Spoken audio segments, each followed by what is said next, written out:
Assalamualaikum warahmatullahi wabarakatuh. Assalamualaikum warahmatullahi wabarakatuh. Ibu dan Bapak calon jamaah haji. Ibadah haji adalah perjalanan suci yang membutuhkan fisik yang kuat dan tubuh yang sehat.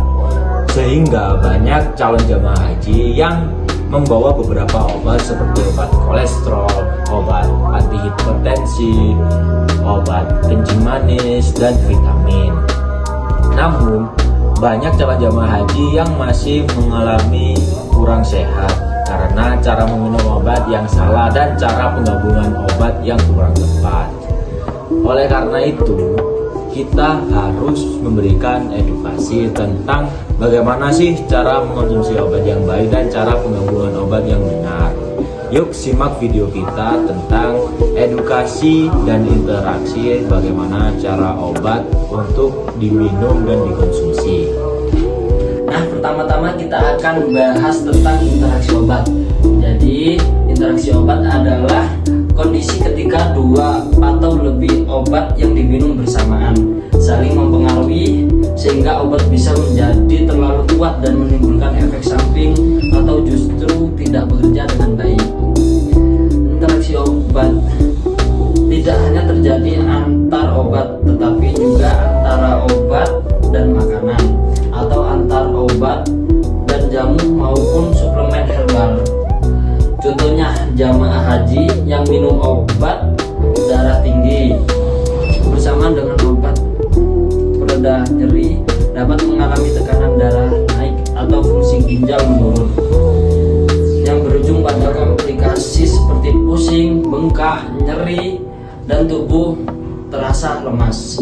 Seringkali kita mengira menambah vitamin atau jamu itu aman, padahal tubuh bisa kewalahan jika terlalu banyak obat bekerja bersamaan. Karena itu, mengenali interaksi obat sangat penting agar tidak dapat menghindari efek yang tidak diinginkan dan menjaga kondisi tetap stabil selama kita berangkat haji ke tanah suci. Bapak Ibu, ada beberapa contoh kombinasi obat yang sering sekali dikonsumsi oleh calon jamaah haji. Padahal kombinasi ini dapat menimbulkan masalah. Contohnya yaitu seperti obat darah tinggi yang dikonsumsi secara bersamaan dengan obat anti nyeri, yang mana dapat menimbulkan risiko gangguan pada ginjal, terutama apabila tubuh dalam posisi kekurangan cairan. Contoh yang kedua yaitu obat pengencer darah seperti warfarin atau aspirin yang dikonsumsi secara bersamaan dengan obat anti nyeri seperti insulin dapat meningkatkan risiko pendarahan. Contoh yang ketiga yaitu antibiotik seperti ciprofloxacin, yang mana ketika dikonsumsi secara bersamaan dengan obat seperti antasida dapat menurunkan efektivitas dari antibiotik tersebut sehingga dia tidak dapat bekerja secara optimal. Contoh yang terakhir yaitu obat diabetes seperti glucosamine atau insulin, yang mana apabila dikonsumsi saat beraktivitas berat dan tanpa asupan makanan yang cukup itu dapat menurunkan kadar gula darah secara drastis. Sehingga apabila Bapak atau Ibu sudah rutin mengonsumsi obat tertentu, jangan menambah atau mengganti obat tanpa saran dari tenaga kesehatan ya. Selain obat yang dikonsumsi, kondisi juga sangat penting karena kondisi ketika haji sangat berbeda dengan kondisi ketika di rumah. Kondisi-kondisi yang dapat meningkatkan resiko dari interaksi obat, yang pertama adalah cuaca panas dan dehidrasi. Yang kedua ada kelelahan dan aktivitas berat. Lalu yang ketiga ada perubahan dari jam makan dan jam tidur. Lalu yang keempat, mengkonsumsi obat dengan air yang kurang atau air yang terlalu panas. Lalu yang terakhir yang paling berbahaya adalah bertukar obat dengan jamaah yang lain. Maka dari itu harus selalu diingat untuk membawa obat masing-masing dan mengkonsumsi sesuai dengan anjuran dari dokter ya. Kita punya cara memberi tanda jika terjadi sesuatu yang salah. Tapi kalau udah terlanjur bagaimana? Nah, keadaan ini memang sulit untuk dihindari.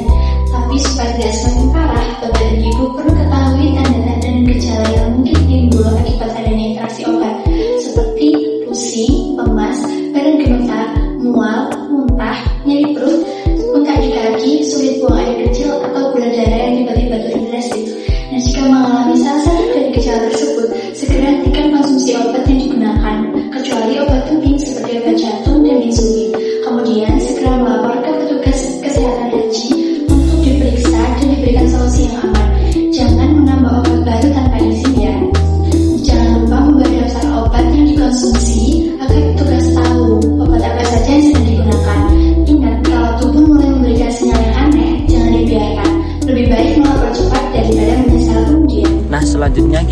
akan menjelaskan tentang panduan aman minum obat agar terhindar dari masalah seperti tadi. Ingat, 5 kunci aman minum obat. Kenali obat yang digunakan beserta nama, dosis, dan fungsinya. Minum obat tepat waktu dengan bantuan alarm atau jadwal sholat. Konsumsi obat dengan air putih.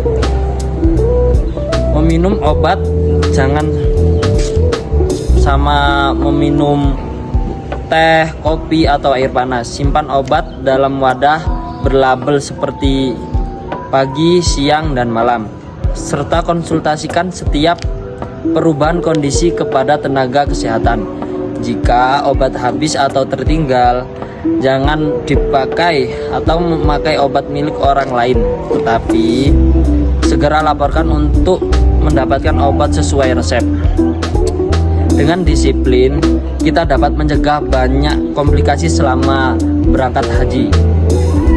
Kita dapat mencegah banyak komplikasi selama perjalanan haji.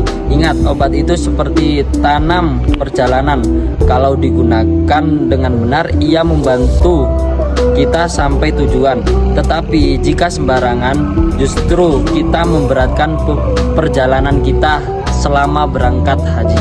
Ibu yang dirahmati oleh Allah, menjaga kesehatan waktu haji adalah bentuk amanah dari menjaga tubuh yang diberikan oleh Allah dengan cara mengenali obat, mengenali interaksi obat, dan cara mengkonsumsi obat. Maka ingatlah beberapa hal yang akan kami sampaikan dengan catatan: cegah komplikasi, kenali interaksi obat, minum obat dengan bijak agar ibadah haji berjalan dengan lancar, damai, dan sukses tanpa menimbulkan resiko yang akan ada. Akhir kalam, wallahul muwaffiq ila aqwamit thoriq. Sekian dari kami dan terima kasih karena sudah menyaksikan video edukasi